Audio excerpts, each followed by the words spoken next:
Solution आहे appreciate the work. मुलांनी केलेल्या कामाला ॲप्रिशिएट करा. मुलाला ॲप्रिशिएट नाही करायचे, मुलाने केलेल्या कामाला ॲप्रिशिएट करायचे, त्याच्या प्रयत्नांना ॲप्रिशिएट करायचे. हे पालकांनी ध्यानात ठेवा.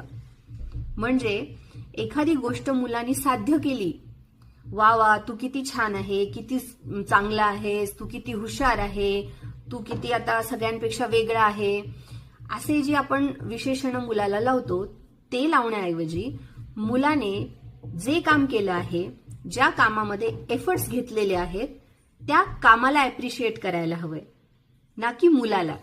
त्यात काय होतं ना की मूल जसं लहान असतं, ते चालायला शिकतं, बोलायला शिकतं, तर त्याला आपण हळूहळू ॲप्रिशिएट करायला लागतो. वा वा किती छान, आता पहिलं शब्द बोलला आहे, पहिलं पाऊल टाकलं आहे, किती गोड बोलतंय, किती छान वागतंय, आपण त्याचं कौतुक करत राहतो, त्याला ॲप्रिशिएट